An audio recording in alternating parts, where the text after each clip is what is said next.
Good morning. Happy Memorial Day weekend. Hopefully everybody's going to have a picnic. This is the official start of summer, so, picnic time.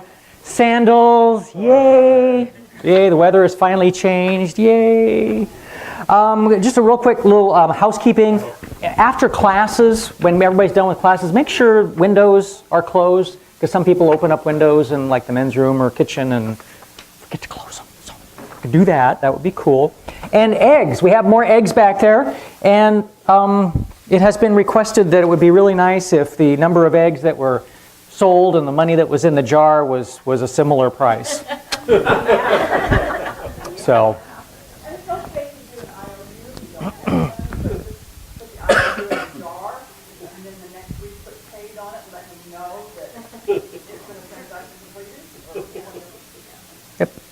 And another residential home care center. It's the Rest Care Home Care. Phone numbers, brochures, and everything. We'll go ahead and put those on the back. Apparently they advertise that they can have response within 24 hours if someone needs stuff. So that's kind of cool. Hey, Memorial Day. And it has been, someone suggested that I was portraying war as a wonderful thing years and years ago on Memorial Day and 4th of July. And of course that's pretty far from true, since I think war is a bunch of big kids in a big sandbox that can't agree with each other, and someone wants something of something else. It's just a bunch of kids playing in the sandbox. But anyway, Memorial Day actually was started as Decoration Day in 1868 to honor the Civil War soldiers. And then, of course, it became a U.S. holiday in 1971, and there's 1.3 million men and women that serve in the military now. 16% of them are female. The average age is 28 and a half. I find that interesting, because I know in our last big wars, it was like the average age was much closer to, I think, 20 or so. So that's interesting. It was not uncommon to have 17-year-olds. So, goodness. Hope we don't have anything like that ever happen again. But we do have a couple patron saints by the name of George Carlin and John Lennon. And John said, "I believe in everything until it's disproved. So I believe in fairies, the myths, dragons, it all exists, even in your mind. Who's to say that dreams and nightmares aren't as real as they are now?" So, sure, why not? And George, no one has had taps played for them has ever been able to hear it. Probably true. Probably true. So.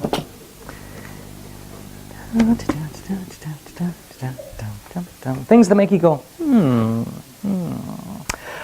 If the camel once gets its nose in a tent, his body will soon follow. Saudi Arabian proverb. Yep, probably true. And the manner in which it is given is worth more than the gift. True. Absolutely true. Especially since the gifts that little kids give parents or people they know or mom or dad and uncles, they're so cute.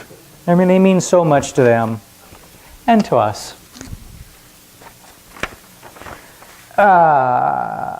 Egyptian priests who worked as embalmers were probably the first group of persons to have accurate knowledge of the heart's size and location. Long before the beginning of the Christian era, these specialists knew that the heart is a cone-shaped organ about the size of one's fist. They also knew that it always lies in the thoracic cavity between the lungs and just behind the breastbone. Much knowledge was lost with the decay of the ancient civilization, yet since the 13th century, when scientific anatomy became an official science, educated men have had a fairly accurate understanding of the body's pumping organ. Neither ancient lore nor more recent discoveries have had the slightest effect upon speech customs, though, which have regarded the heart as a wandering rather than a fixed organ. A fearful person was long described as having his heart in his mouth. An easily offended person is still said to wear his heart on a sleeve. Late in the 17th century, another descriptive phrase surged into wide use, and in the space age has shown no indication of dropping out of speech. For in spite of the findings of anatomists, it seems reasonable to say that anyone with good intentions is properly made and therefore has his heart in the right place. So. 1896. Savant Arrhenius, the Nobel Prize-winning Swedish chemist, was the first to predict global warming when he suggested that burning fossil fuels would result in a buildup of carbon dioxide in the Earth's atmosphere. Interesting. So, but he was probably ignored. So. Will Rogers, yeah, but talking about getting old. One of the many things no one tells you about aging is that it's such a nice thing it's such a nice change from being young. One must wait until evening to see how splendid the day has been. Being young is beautiful, but being old is comfortable. Long ago, when men cursed and beat the grounds with sticks, it was called witchcraft. Today, it's called golf. And finally, if you don't learn to laugh at trouble, you won't have anything to laugh at when you're old. So there you go.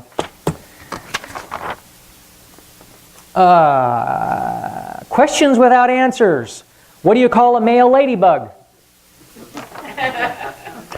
What hair color do they put on driver's license of a bald man? When a dog food is new and improved tasting, who tests it? Why didn't Noah swat those 2 mosquitoes? Why do you need a driver's license to buy liquor when you can't drink and drive? Why isn't phonetic spelled the way it sounds? Why are there interstates in Hawaii?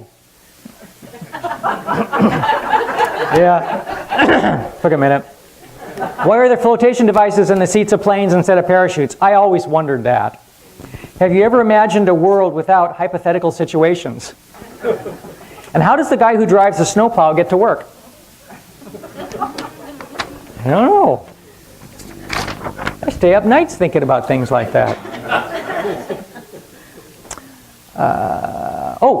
And you know, we're kind of equal opportunity insulters sometimes, or we try to be anyway. So this is Southern medical terms. And I lived in the South for a long time, so some of these are actually kind of funny. Benign, what you'd be after you be 8. Artery, the study of paintings. Bacteria, backdoor to cafeteria. Barium, what doctors do when patients die. Cesarean section, a neighborhood in Rome.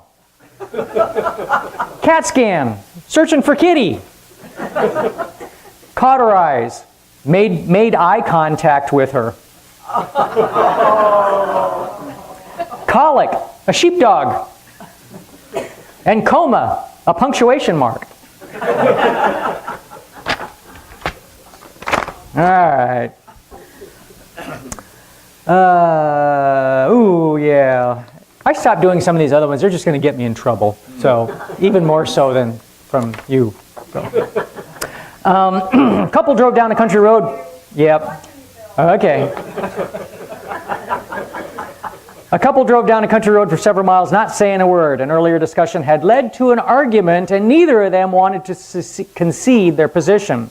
As they passed a barnyard of mules, goats, and pigs, the husband asked sarcastically, "Relatives of yours?" "Yep," the wife replied, "in-laws." I like it. I like it. It works. All right. Potluck. June 11th. We're going to have potluck. So we're going to pass around a list, and ideally, if we can get a name and maybe what you might want to bring to the potluck. And we're going to do the barbecuing, right? I'm not going to do it, but somebody will do the barbecuing, and we're doing hamburgers and hot dogs. Okay. And if you have special, like, no beef or vegetarian, you can bring us what you want us to cook. Here. After church. Of course, we don't do a potluck anywhere but here. That's what churches are for, right? That's the one thing I couldn't believe. The church that we bought this building from, about 13 years ago, whenever the heck it was. Of course, they didn't have really as much of a kitchen as we have now. And they built a new facility with no kitchen. How can a church survive without a kitchen? I don't get that. And the communion. And we appreciate people that help with communion because it's tough trying to do everything ourselves. So thank you so much for the people that volunteer to come in and do communion. Appreciate that. And a phone number too. Valerie will call you the night before and remind you. So, hey, let's have a slurp of coffee.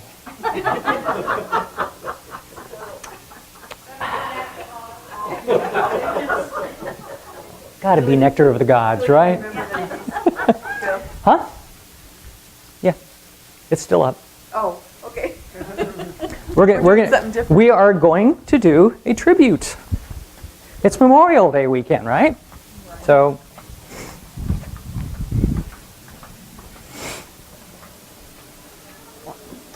Oh, of course I wasn't paying attention if I had it in the right one. No, it was 3. Good thing I checked.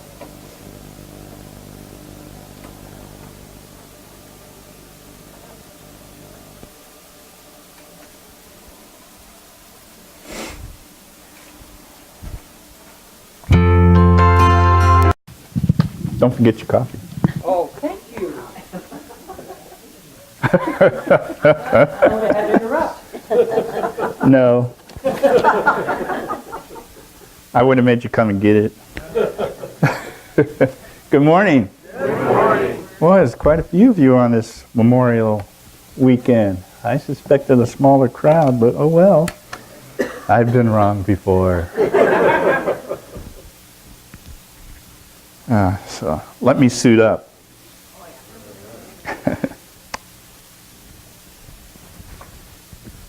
Okay, I'm feeling proper now.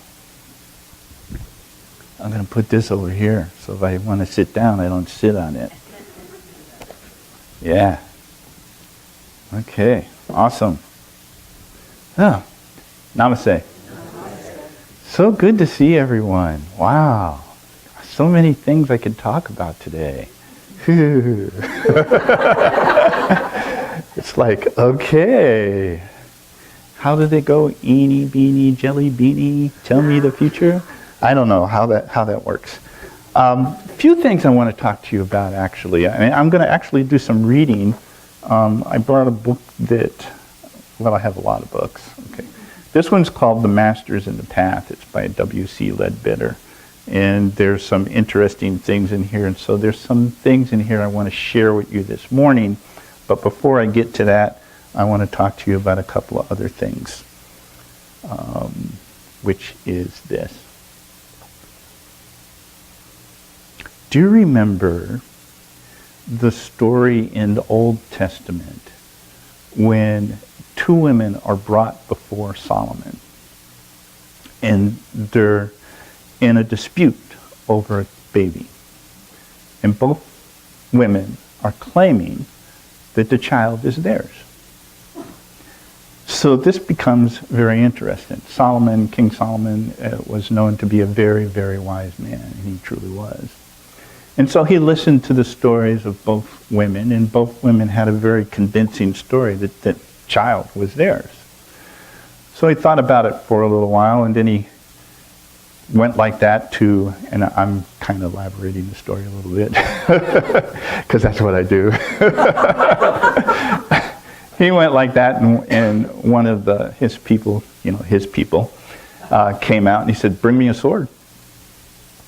And he looked at the 2 women and he said, "I can't decide which one of you is the real mother because both of your stories are very convincing. So what I've decided to do is cut the child in half, and you can both have half." Well, one woman immediately threw herself over the child and she begged King Solomon. She said, "Please, don't hurt the child. Let this woman take him. I'd rather see him alive than dead." And of course, then King Solomon knew who the real mother was. And of course, he awarded her with the child. Why did I tell you that? I told you that because it was truly an act of love. And that is one of the things that we're really trying to get our whole spirit around, our whole mind around, our whole activities around that simple little word called love, and all the aspects that come with love. You'll see why I'm going this direction later on when I get to here. I have a plan. So that becomes really, really important to truly understand how you feel about love and how you feel about love in all of its aspects. Love for your spouse, love for your children, love for your neighbor, love for yourself. There's a lot of different aspects to love. Probably the hardest one to deal with is love for the person you just can't stand being around. But we need to figure out how to overcome that hurdle, because it's an important aspect to why we're here. So, there's another story I want to tell you, and this one deals with the king, and he goes out into his kingdom, and he gets this big boulder, and he sticks it right in the middle of the road, and he goes in the bushes, and he's going to watch to see what's going to happen. And of course, along comes a merchant that has, a whole lot of money, and he's decked out in the finest of threads, all that stuff, and he kind of rock goes around it, keeps going. And quite a few other people of high esteem come down the King's Road, and not a single one of them do anything about the rock. They just go around it. And they complain about, why doesn't the king take care of his roads? Each one complains about it. I'm not going to do anything about it, but the king should have done it. It's his road. Well, the king built the road for everybody. And then along comes a man who's burdened down with a bundle of sticks that he's taken to market. I think it's sticks. And you can tell that he's really got a heavy load. And he comes upon this rock, and he stops, and he looks at it, and he goes, oh. And he takes his bundle off, and he puts it on the side of the road, and he takes off his jacket, puts that on the side of the road, and he goes about starting to move this rock out of the road. And after much struggle, and after really working really hard to get it to move and to make a change there, he finally gets it. I think he had to get a stick and prop it under it, and I'm exaggerating again.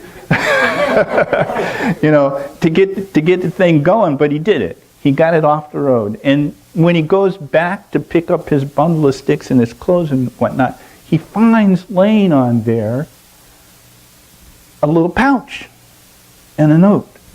And the note's from the king, and the king is thanking him for what he's done, and the pouch is full of gold coins. So why did I tell you that story? Because that's a story about service. And service is the other side of the coin that I want to talk about this morning, love and service. Because I really feel those are the two things that we really need to put more of our energy, more of our time into, to really make this incarnation that we're going through all that much more meaningful. Get as much out of the lemon that you can possibly squeeze. Because I like lemonade. You got to really squeeze it hard. You got to get everything you can out of this particular incarnation that you possibly can. So now we'll get to this. There's a couple of places in here I want to start. This opens up the very beginning of it and goes, there's always been a brotherhood of adepts. There's always been a brotherhood out there. There's always been adepts are actually disciples that are following on the path and walking the way and doing the work. They've always been around. Always. Throughout our civilization and everyone that was prior to this one. They have always been present on this planet. Then it goes on to say, if I drop down a little further, it says, for those who wish to know more and to draw nearer, the path is open. But the man who aspires to approach the masters can reach them only by making himself unselfish, as they are unselfish, by learning to forget the personal self, and by devoting himself wholly to the service of humanity as they do. That's a pretty big mouthful and a pretty heavy statement to make. But that's only for those who wish to draw nearer. So basically he's saying, when you're ready to take that step, when you want to really start working towards walking that path, these are some of the things you might want to consider. So that brings me to what I really wanted to get to, the meat of this morning's little talk. I always read a little bit, but it seems like I'm going to read a lot more this morning. I wasn't going to do this, but they kept throwing it at me. I said, no, I don't want to do that. Oh, yes, you will. Really? Yeah. God, I wanted to do this. No, Okay. So, let me share this with you. And I don't have conversations like that. It's just that what happens is I keep getting drawn to something. And then I know that's what they want me to do.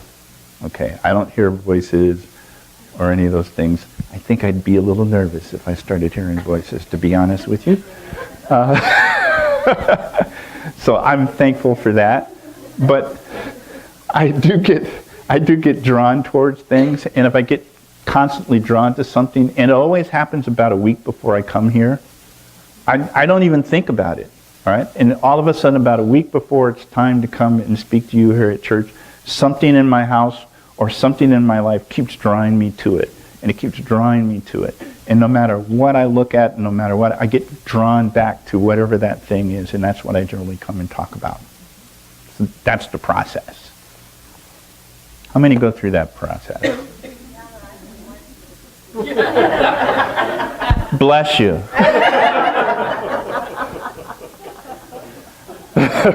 I hear voices in my sleep too. My wife talks in her sleep, but that's the only voice I want to hear. I suspect that if I do hear a voice, I'll be okay with it, but it does. I think I'd be a little nervous. Being honest here.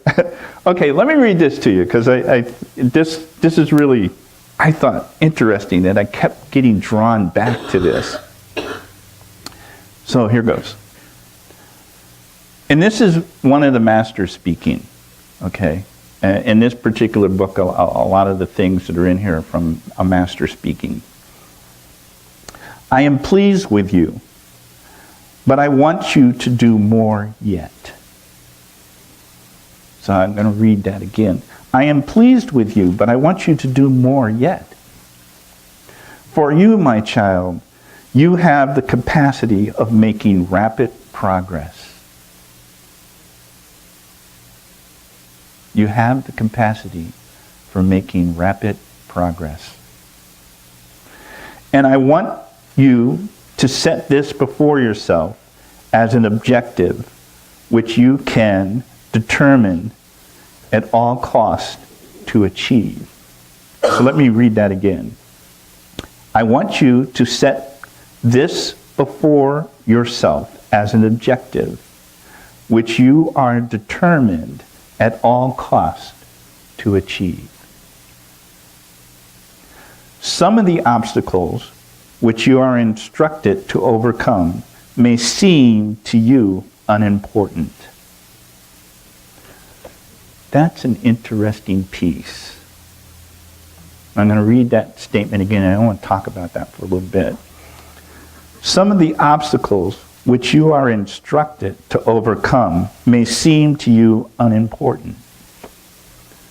some of the things that are put in front of us might seem unimportant, like the rock in the King Road. But they really aren't. There is nothing ever that's put in front of you that is unimportant. Everything is important. Every person that comes into your life, every situation that you find yourself in, every single day, everything you go through, every person you meet, even if it's the checkout person in the store, is important. There is nothing that's not. There's nothing that's not.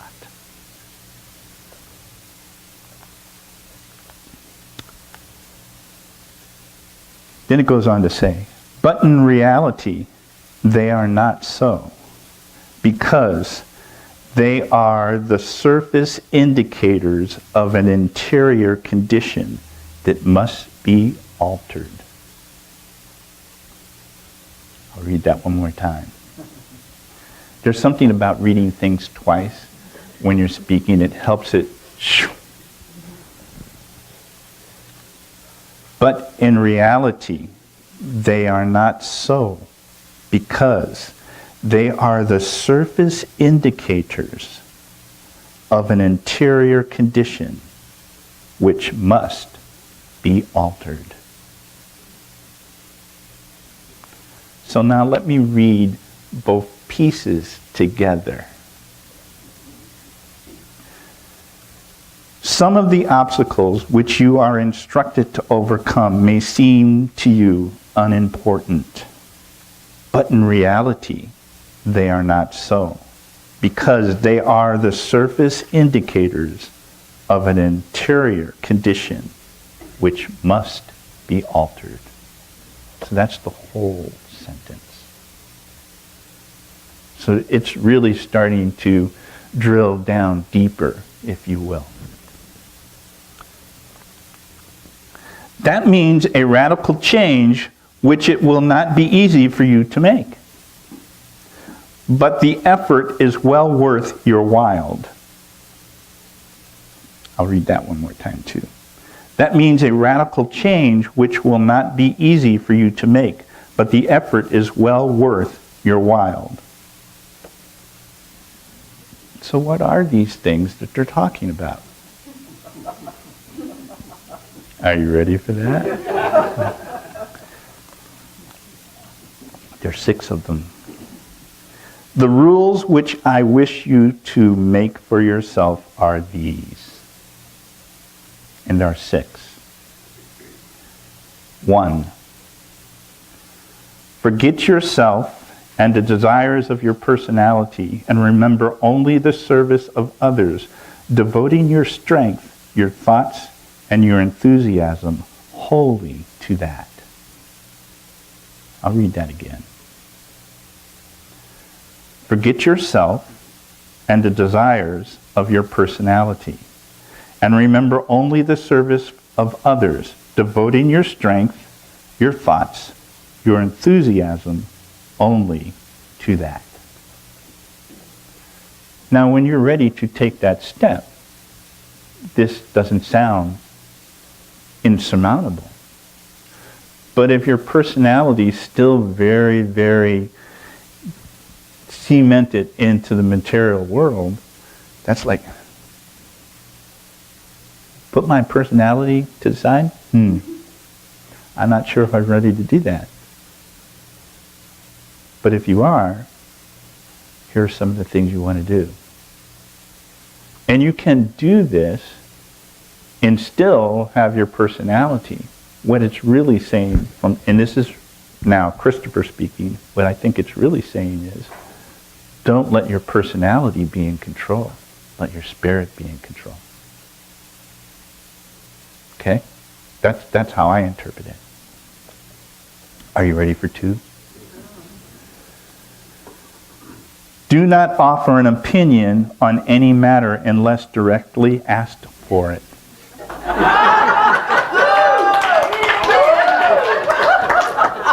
Read it again. Come on, brother, one more time. Do I get an amen?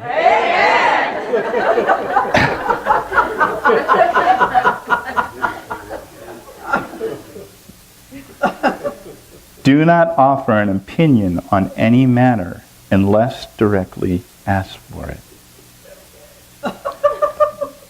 So simple. So very simple to follow. But how many of us follow it?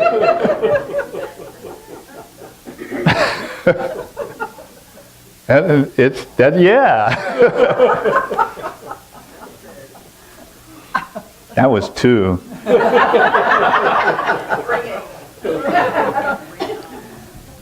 You ready for 3? Okay, 3. Before speaking, always consider how what you say will affect others. Before speaking, always consider what you say, how it will affect others.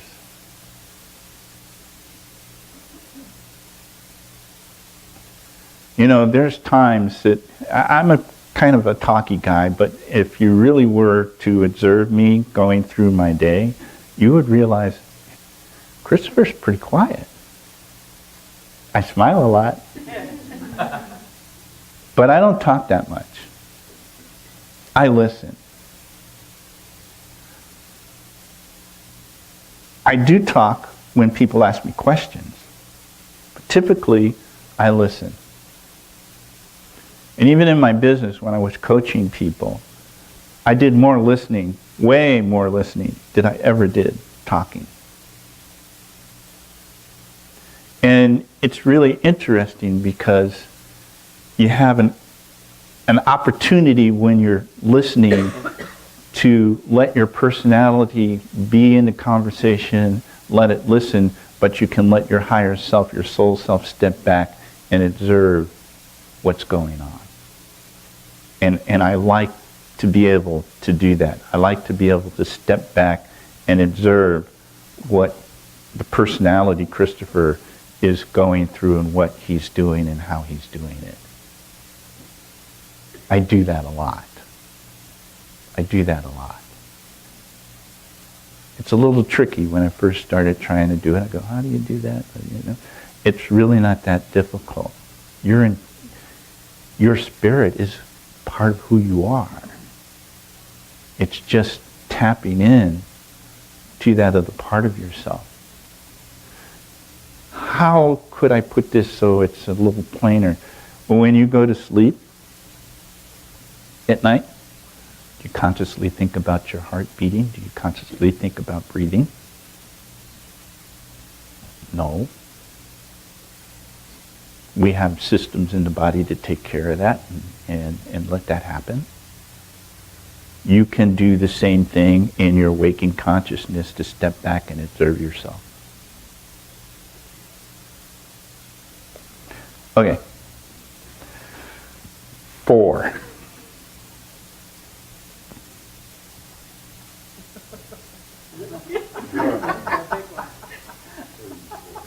You know, this is really interesting. I'm starting to understand why I couldn't get away from this now. Never betray or comment upon a brother's weakness. Never portray or comment upon a brother's weakness. That's huge. That's huge.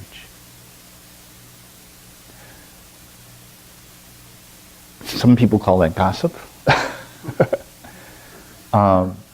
There's always a black sheep in the family. In my family, there was always a white sheep.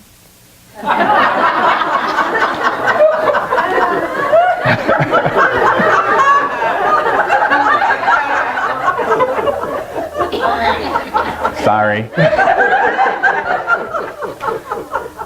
No, I don't want to hear voices.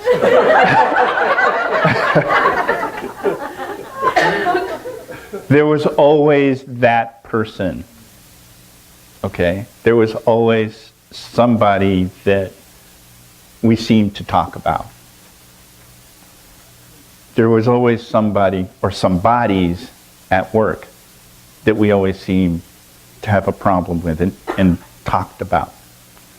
Not just the boss. So we have those things in our mind field of life, if you will. And the master here is very, very specific. He says, never betray or comment upon a brother's weakness. There's a lot of things that come into play there. First of all, there's karma. Okay? I don't know what each person's karma is because I don't know what you have done as a soul in your past incarnations to go through what you're going through today. I'm not even sure what I did. There's a couple of things that I know just because of feelings that I get. For instance, in the evening, I'm very nervous standing next to an open window because I feel as if I got shot that way.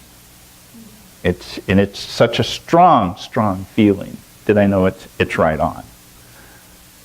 Have I explored it any further? No, I don't need to explore it anymore. I just know that that's a thing. My wife Nancy, she has a real problem being on water when she can't see land. So that there are little indicators that you will get if you tune yourself into them and you can start figuring some things out and the pieces of the puzzle start to come together and they start to fit. But I don't know what each person in this room has gone through. The only thing that I do know is that we are all one. And it's hard for us to get our personality minds around it. Our spirit has no problem understanding that, but our personality mind struggles with that because this is separate than your body and your body, isn't it? Well, is it? Because if we take the physical body and the etheric body and the auric body and just how far that extends, we're all intermingled in here. We're all touching each other. We're all part of each other, even on a physical plane. So it really is interesting if we talk about another person's weakness. We're not just talking about another person, we're talking about ourselves. And I think that's the point that the Master's driving at, is we really truly are one. You need to really start thinking along those lines and acting along those lines. And every time you talk about a person's weakness, you drop back out of being in spirit. And unlike a lot of other churches which are doing well and fine, I'm not putting them down, I know for a fact in this particular church, everybody's here because they want to move on. They want to get it on. They want to really embrace their spirit and do it right. So this is a unique group of people here. To be able to come together, and of course Christ said, when two or more are gathered in my name, I'm there. This is a unique place. Portray or comment upon a brother's weakness it's not a very long sentence, but there's sure a lot there.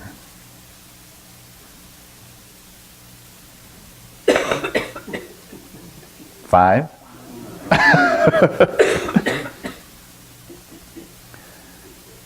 Remember that you have much to learn, and therefore may often be in error. So speak with becoming modesty. I'll read that one again because it's really a good one. They're all good, actually. Remember that you have yet much to learn, and therefore may often be in error. So speak with becoming modesty. We are all growing. I know for a fact I am so far from even having an inkling of everything that's out there. The more I learn, the more I'm learning that I don't know. And if I use the illustration or the analogy of climbing a mountain, the higher you climb, the more you can see out on the plains. Okay, when you're right at the base of the mountain, trees, beautiful trees, squirrels in trees, yeah, that's cool. Then you get above the trees and, oh, there's a lake. You get a little higher on the mountain, oh, there's a village. So as we move through this journey, we're gaining more and more and more. But as I gain that more, when I get to the point where I said there's a lake, well, I don't know about lakes. I don't know about that one. I've got to go and explore it now. So I go a little higher and, oh, there's a village. I've never been to that village. Well, I'm going to have to go to that village and find out what's going on there. So I'm going up, I'm going down. I'm going up, I'm going down. I'm going up, I'm going down. That made Phil smile.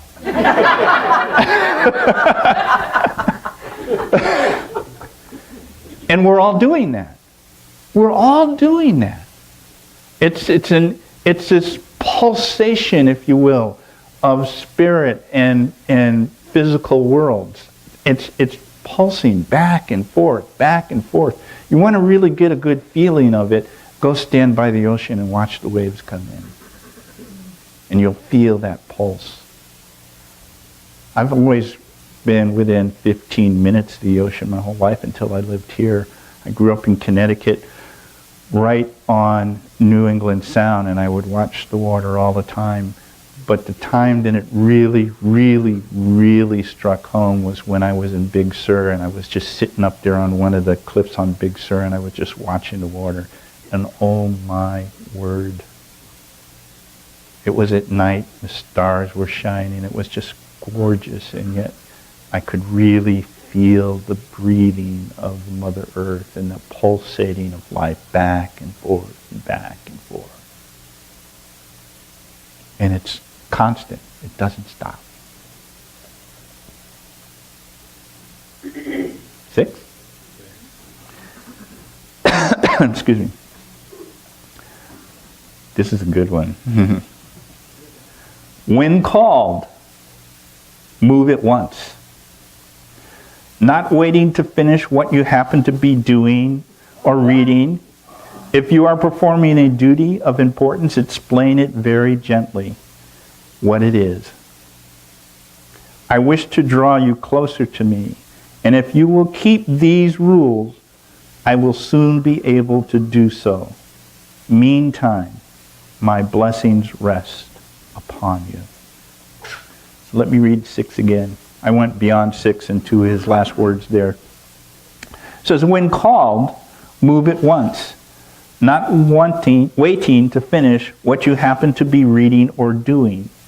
If you are performing a duty of importance, explain very gently what it is. In other words, when you feel that call, when you feel that prompting to go do something, or you have something happening and it's pushing you, don't wait. You're saying, do it. Follow the impulse. That's your soul speaking to you. I remember when I made the decision to come out here. I was 19. I was a manager of a record store. I ended up being a manager because the guy that was a manager before me got caught with his hands in the till, and it was just before Christmas. And I boosted sales 30%, so they loved me. And they were going to give me a whole district. I was going to have 9 stores. I was going to be a district supervisor, and I went, time out. That's not my plan. 3 weeks later, I gave them a notice. 3 weeks later, I was on the road, headed out to California. That evening, when they had asked me to do that, and I said no, I can remember talking to my best friend at the time. His name was Skip. Called him Skipper. Boy, he had a cute sister. Anyway, I told Skip, he said, what, and he's the one I actually trained to take over the job. So I said, I'm leaving. He says, where are you going? He says, I looked at him and said, I don't know. I've got a strong feeling I need to go out west, and I'm going to go. And I had a little Austin Butler Guide, Healy's Sprite, it's a little sports car, and you can't put a whole lot in that. So I put a few things in it, because that's all you could really fit in something like that. And drove across the country. Went straight to California, and I've been out here, and it's been a life changer for me. If I had stayed back east, sure, I would have come across some things, I would have developed in some areas, but not like I would have if I hadn't have come out here. When I came out here, everything changed. I practiced Buddhism for 2.5 years. I was in a Rosicrucian order for 7 years. I learned all these different things. It's amazing. I found the Liberal Catholic Church. All of these things that happened to me would have never happened if I had not come out here. I was prompted, and so I moved on it. So let me read that one more time. When called, move at once. Not waiting to finish what you happen to be reading or doing. If you are performing a duty of importance, explain it very gently what it is. And then he ends this all by saying, I wish to draw you closer to me, and if you will keep these rules, I will soon be able to do so. Meantime, my blessings rest upon you. So, I originally wasn't going to share. This is called The Masters in the Path. It's written by W.C. Ledbetter, who is one of my heroes. Actually, I wasn't going to do this, but no matter how much I resisted it, it was stronger. I said, oh no, you're going to bring this morning and share it. So, Spirit's interesting how it works if we allow it. The trick here is it's a balancing act, if you will. You need to balance your spiritual life, your spiritual development, your evolving process, and your physical life. It's a balancing act. Both are important. We wouldn't have a physical life if we had did everything that we needed to do so that we could move on spiritually. Okay, it's the other side of the coin. So we have to take care of both things. And that sometimes is really hard to do. But sometimes in simplicity is complexity. So it's the little things, the simple things, the thank yous, the how are you doing today? Can I help you? How are things going? The little teeny things that make the huge, huge difference in people's lives. Those are the things that make a difference. You might say, well, how can I make a difference? I work out at DOE, or I work for this company here. All we do is run potatoes through a machine, or I work in a meat cutting place or whatever. How you go to work, the energy that you take with you affects the people that are around you. You know what it's like to be in a room and somebody walks in the room and, oh, I've had a bad day. And the whole room goes, and you know what it's like when somebody walks in the room and goes, hey, how's it going? The room goes up. And I'm not suggesting you walk into the room hippy, skippy, and doing all of that, but be happy. Be happy that you're alive, you're experiencing this lifetime. You know that you're evolving, you know that you're growing, you know you're a spiritual being, yes, and a physical being, but you're moving forward. You're moving down the path. Be happy about that. And if you're happy with yourself about that, and let me add this to it, please, you can do this with everyone else. Don't forget yourself. It says in here, you might err. Okay? Let me go back to that one. I should have maybe talked a little bit more about that. That was 5. Remember that you have yet much to learn and therefore may often be in error. So speak with becoming modesty. When you speak with becoming modesty even onto yourself. Don't beat yourself up if you err. Or if you do something that you think is not so cool. Because trust me, you will. You're gonna. It's gonna happen. How you treat yourself after is what's important. There's where the lesson is. There's where the growth is. The error might be set there purposely so you can, okay, trip. Pick yourself up now. We're watching. What are you going to do? Well, I don't see anybody. I guess I could beat myself up a little bit. He didn't get it yet, did he? So you got to really treat yourself with loving kindness. Because as we go through this journey, and we are going through this journey, we're going to get to the point where we won't need this anymore. We might come back in this specifically to help. Okay? Specifically to do that. It just depends on which ray actually you're aligned to. There's 7 rays, and I'll do a talk about that one of these Sundays. Because that's a fascinating subject. Truly fascinating subject. But whatever that is, you're going to do it. And you're going to grow. It's going to happen. You cannot stop that. But every time you look into a child's face, or you kiss it and make it better for a little one, or a friend's going through stuff.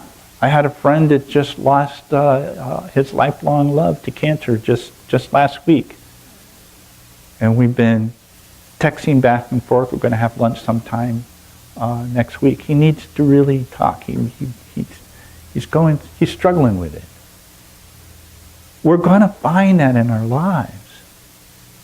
And you don't have to look very far. You'll find it right in your own family. You know, if you're reading the paper, reading something, and your kids want your attention, what are you doing? Are you on your cell phone? Or are you giving them some time?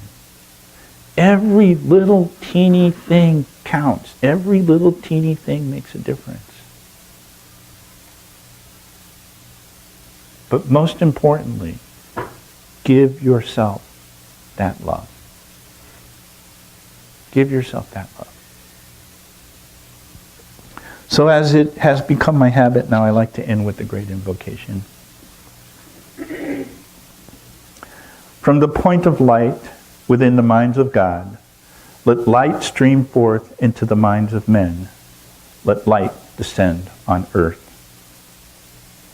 From the point of love within the heart of God, let love stream forth into the hearts of men.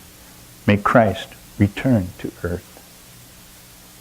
From the center, where the will of God is known, let the purpose guide the little wills of men, the purpose which the Master knows and serves. From the center, which we call the race of men, let the plan of love and light work out, and may it seal the door where evil dwells.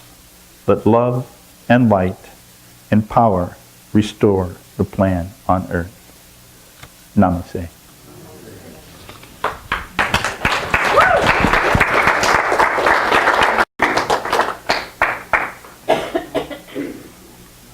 Can't wait for the 7 rays. Yeah, that's a...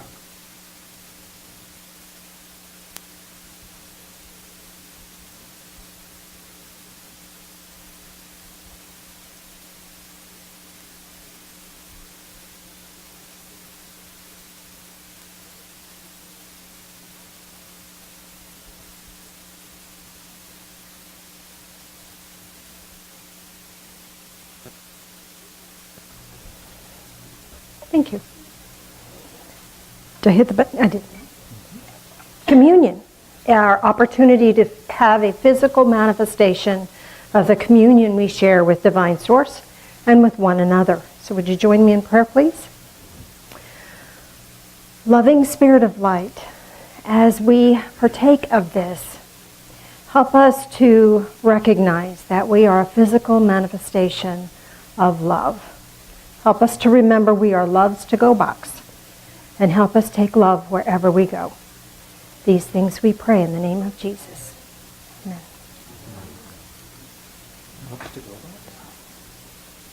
Yeah. By the way, if you're new, unleavened bread, if you like that tradition, there's animal crackers if you want to honor a Native American pathway, and then in the little cup is gluten-free. Thank you. Oh, thank you, dear.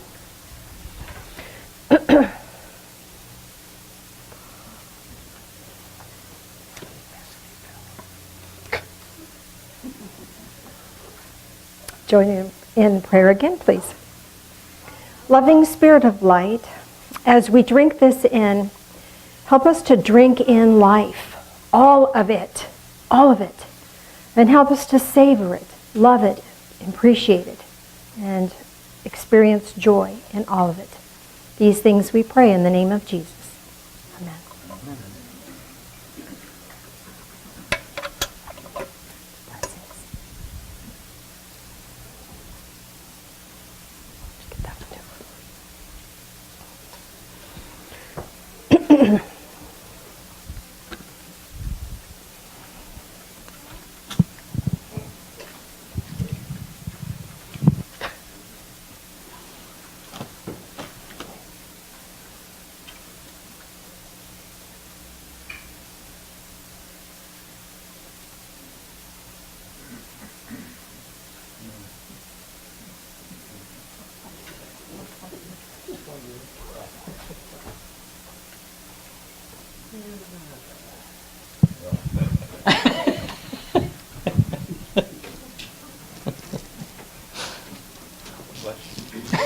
Thank you.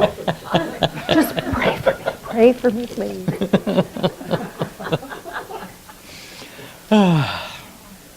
God, life is great. Any volunteers? No? Who do I get to pick on? Jan, would you like to do it? Why not?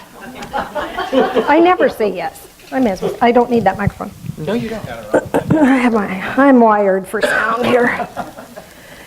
Wow. It is such an honor to be here. This, like Christopher says, this is a very unique, wonderful place.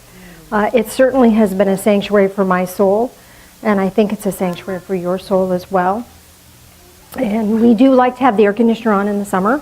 So there's lots of little projects that we have going on around here all the time to keep things up. Ann always has a project in mind. Oh boy, yeah, I've got a list. Electrical, gutters, anyway. So what you can do, whatever you can do to help would be much appreciated. And if finances are not working for you right now, we might need to talk about that. Okay, there's a confirmation that we need to do that message, right? Send a blessing. Give a blessing, be a blessing. Share. God bless you.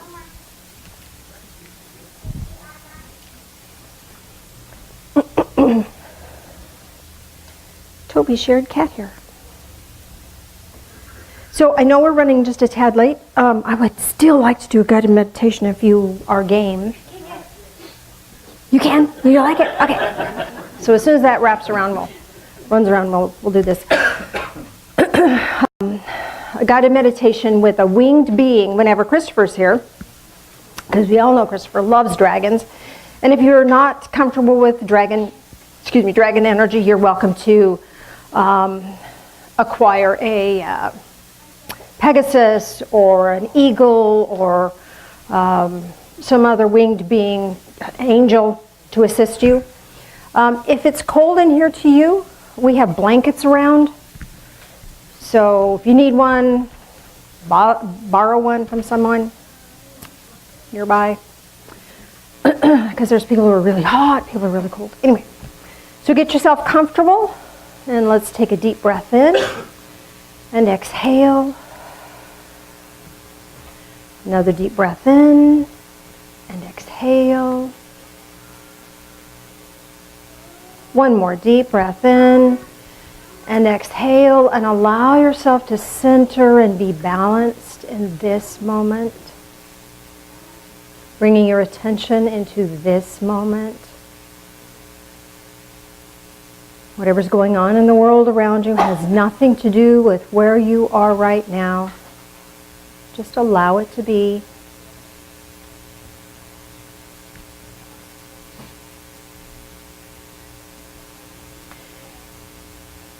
Allow yourself to find your way to an open space, whether it's an open field or a high precipice on a mountain. Maybe it's a helipad on the top of a building. Whatever feels right to you is what's right for you. And we're going to call to you a winged being, whether it's an angel or a Pegasus or a dragon or a spirit eagle. Whatever feels right to you, you call that being to you, and in your imagination create the opportunity for this winged being to come to you. And this winged being is going to carry you to a place called the Crystal City of Light. It's in a different energy field than we are here. The Crystal City of Light has no pain, no suffering, no sorrow, no difficulties. It's all love, all light, all of the time. And this winged being is going to help you by carrying you there. So as your winged being appears, allow yourself to climb on board. And as this winged being launches, feel the powerful strokes of the wing beats as you're lifted higher and higher. And this winged being is flying towards a rainbow of color. And as you approach this rainbow of color, you approach the red energy first. And in this red energy, you realize that it's important to let go of any fear of physical pain, any fear of financial harm, any fear of difficulty at work, so that you are safe and comfortable and strong. Feel a strength from this red energy flowing into your being, helping you be strong. And know that whatever you face in this life, you have strength to not only endure it, but to overcome it. Absorb more of that red ray energy, that red light energy. And you see and feel yourself moving now into the orange energy. And this orange energy helps you in your tribe, whether it is your physical family or it is the family of choice, people that you surround yourself with. Allow yourself to feel accepted.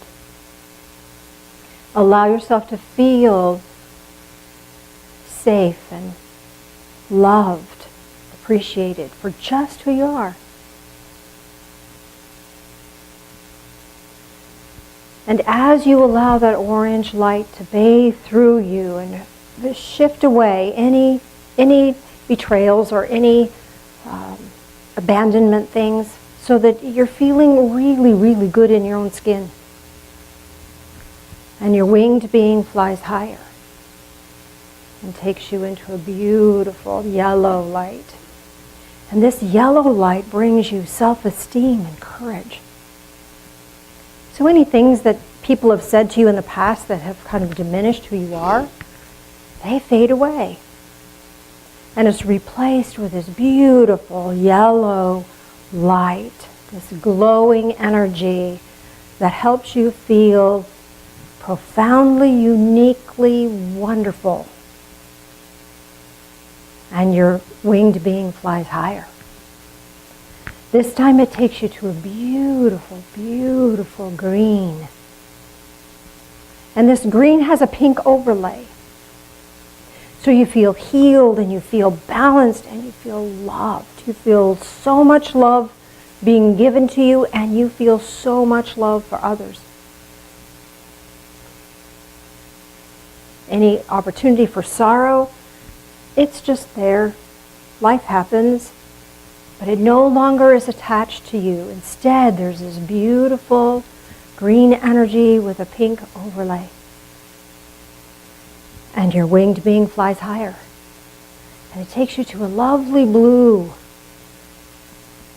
You almost hear the song of angels here. You feel safe and peaceful here. You know that you can always find your truth here. And your winged being flies higher. And you're taken to a beautiful purple energy. You feel that divine connection, that blessed energy, where you recognize that the divine lives within you, and you're connected with the divine. And your energy soars. And your winged being flies higher. And you can see this in the distance. It's a beautiful crystal city of light. And your winged being flies closer and closer and touches down in the central courtyard. Everything is beautiful here. Everything is sparkling here. Everything is lovely here. And the people here, the beings here, come to meet you. They have nothing but love for you. They're so proud of you for having come this far. And they have a gift for you. They actually have two gifts for you. One is for you personally. Receive that gift now. And one is a gift you return to this human physical realm with. There's a gift for humanity that is going to be carried by you back to the physical realms. So receive both of those gifts now. Receive them with deep gratitude and a joyfulness that perhaps you've never felt before.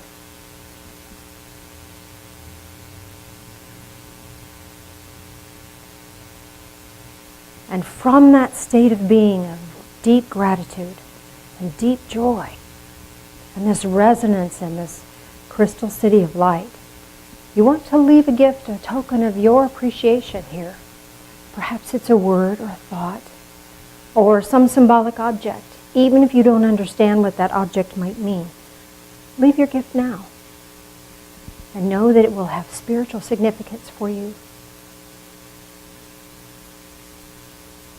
And now it's time for your dragon to, or your winged being to take off again. And you feel the strength of its wing beats. And as it carries you away from the crystal city of light, you carry with you these two gifts and the knowledge that you can come back to this crystal city of light at any time. And you carry with you that acceptance, that loving presence, that awareness that you are loved. You allow yourself to fly back through those colors, feeling enhanced and encouraged and strengthened as you once again touch those beautiful colors and let them touch your soul, touch your life. And allow yourself to touch ground again. And as you dismount from your winged being,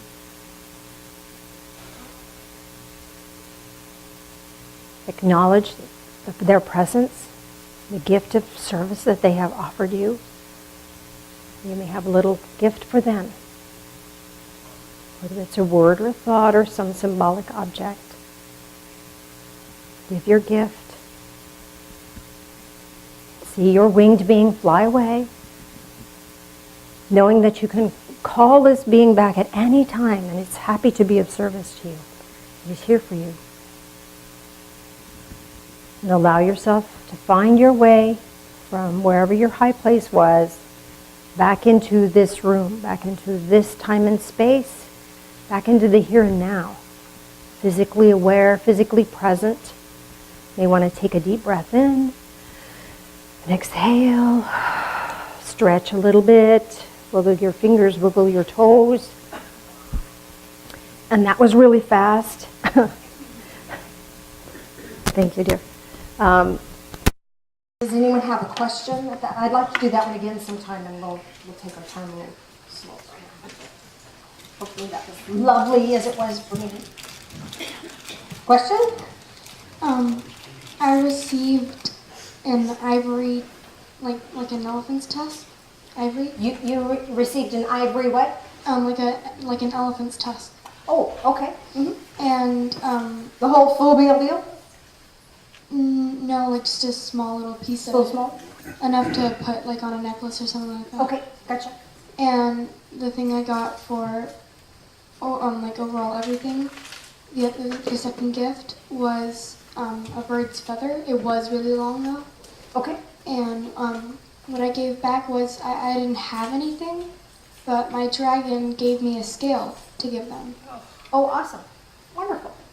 Really cool. So let's look at those gifts. The first gift was the ivory tusk that you could wear around your neck. This is a token of sacredness.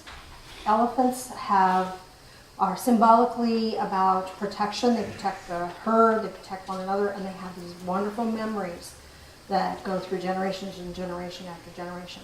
So this is bringing to you sacred memories that maybe physically you don't know yet, but your soul knows. So this is going to grant you access to that memory, those sacred knowings. You'll have access to them. And you gave, the other gift that was given to you was a feather. So this could be writing. This could be the words that you speak have great meaning and great healing power for this physical realm. So just be aware, even if you aren't in a place to write letters or notes or whatever to people, even if you just write a little note to your mom or a little note to a friend, those have great power. And there may be written words later as you access these sacred memories that you may be writing about them as a great gift to humanity as time goes on. Giving the scale, let me ask about that. Oh, so symbolically this is representative of you being able to keep yourself in balance. It's going to be important to be physically in this world, physically balanced in this world, and be spiritually strong. That's really important for you. And this dragon, because it gave you its scale, is here to help you with that. So you're not alone, you have lots of help. So the two gifts you give are things that you came here to do, and what you give back is also part of what you came here to do. It's a real powerful guided meditation. Thank you for that. Did that feel right to you, ring true? Yeah. Okay, you want to pass the microphone back? Mine was so full of symbolism, I don't even know where to begin. I started out in a graveyard, well maintained. Didn't have like a lot of flowers or whatever, but you could tell it was an older graveyard. My winged being was a phoenix. Phoenix. Ooh, cool. Phoenix, and it was the young phoenix. It was, there was a number 4, kept flashing, but we went through the rainbow, unbelievable, the pictures that came. I can't even begin to talk about that so much. But when we got to the Crystal City, I landed in the central courtyard, and it was green hills all around me, and instantaneously all of these people, some I knew, some I didn't know, relatives, friends, whatever, that had been gone, came running down, just full of joy. And one stood out, and he was a soldier, and he handed me his epaulette from his shoulder. Wow. Yeah. What I gave back was a bat, a metal sculpture of a bat. That's all I can think of at the time. Okay. There was just so much going on. Lots there. Yeah. That may take you some time to ponder out. Yeah, exactly. You've been given authority. You have a fight to wage, a battle to wage, and you've been given the authority and assistance to choose wisely and act honorably. Okay. Does that make sense? Yeah. And you gave back a metal sculpture of a Of a bat. bat, yeah. This is the winged bat, the bird, the Yes. creature, right? Yes, Not I'm a sorry, bat. yes. Okay.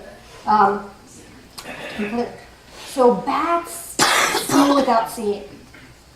So this is your willingness to perceive, to trust your perceptions. The metallic form of that is letting you know that often I'll talk about installing a metallic mesh for protection. So this is a reminder that you're protected, you're safe enough to see and perceive that is beyond seeing. Does that make sense to you? Yes. But what about the number 4 And flashing? number 4, 4s are about foundation Okay. and strength. So you're strong enough. Okay. Make sense? I got a ping for you. Can I? I got a ping for her. Can I just add? Why not? This is Memorial Day.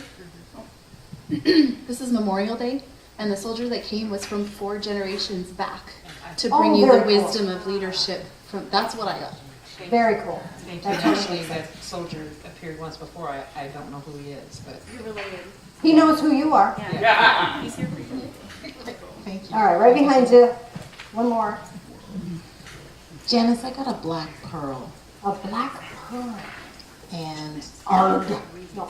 and sorrow and pain, and I gave an eyelash. So you received a black pearl, and what about the sorrow and pain? It was just feelings of sorrow and pain. Okay, so the black pearl may, you have to trust your inner guidance here, may represent you being able to speak the things that are hard to see, that are hard to hear, and addressing the sorrow and pain, speaking to it, not chastising it or criticizing it, but speaking love to it so that it can heal. And what was the other thing? I gave an eyelash. You gave an eyelash.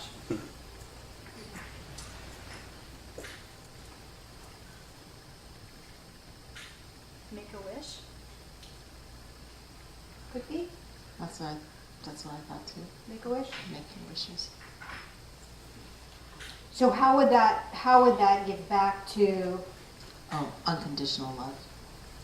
Wishing for unconditional love. Oh, there you go. There you go. That feels right. Thank you. I felt that way. Did you? Okay, so let's. That was lovely. Thank you for sharing. I'm